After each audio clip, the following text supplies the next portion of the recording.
I wish any of you are from Anambra State. I actually built a lot of, they said, building schools. Let us fact check Peter Obi, because nobody is above fact checking. Who built more schools as governor in the history of Nigeria? Is it Peter Obi or is it Tinubu? You must have seen the video where Reno was doing a challenge saying he will give $10,000 to whoever proves that Peter Obi built any school as governor. Well, maybe somebody is about to collect that $10,000. Let us fact check Peter Obi. In this interview, watch what he says, and then let's see who is lying or who built more schools in the history of Nigeria. I have an opportunity to serve at the sub-national level. We're investing in health, we're investing in education, we're investing in pulling people out of poverty by creating rural roads and everything. We're not busy building mansions. We shut down our last lodge, Governor's Lodge in Abuja, shut down cost of governance, shut down in order to mobilize the resources to critical areas of development. I actually built a lot of, they said, building schools. I don't know whether building schools or building infrastructures in school. I don't know what they actually want. If you look at what I've done, I've actually built a lot of schools. But I don't need to answer that. If they read my manifesto, before I became governor, Anambra State was very low in education. In fact, schools were closed for 2 years. People did not go to school. We were low in rating. And while I was there, when I came, if you read my manifesto, what I told you now was areas where I said I'm going to deal with. And we moved from 20-something in number to number 1.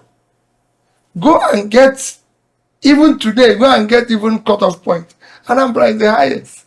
But number 1 to today. I wish any of you are from Anambra State. I wish you are. So you call your town and I'll tell you what I did in your town in education. All the schools, we have about 500 secondary schools. Let me start with secondary schools. Okay. All the 500 secondary schools had what I can call, were computerized. We had buses. We had support in terms of teachers. We had generators to make sure they have lights. Those who needed boreholes, we give them boreholes. There's nothing that I don't know how I will start to tell you. I visited all of them at least twice, physically. Look at the infrastructures. Look at what is happening with them. Ensure that they have things that is required for learning. And that's, I can go on and on.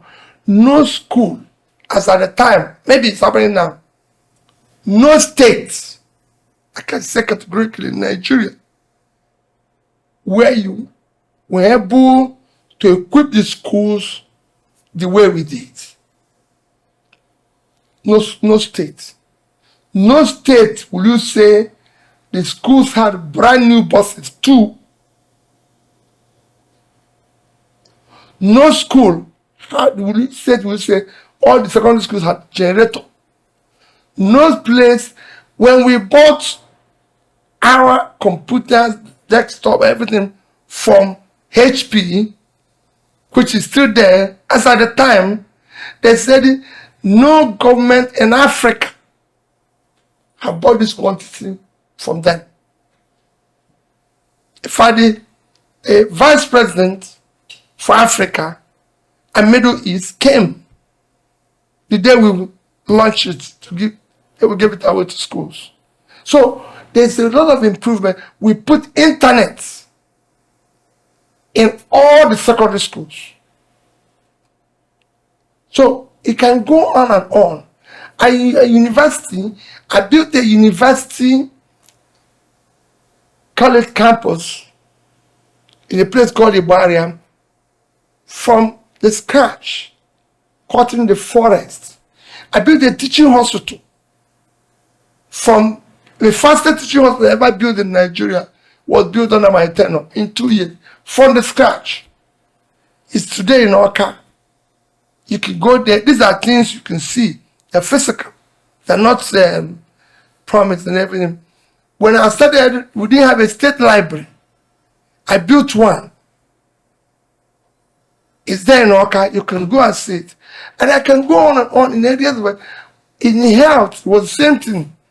We didn't have one single school of nursing, midwifery, or school of health technology that was accredited. Today, we have over a dozen. They were all supported, accredited while I'm there.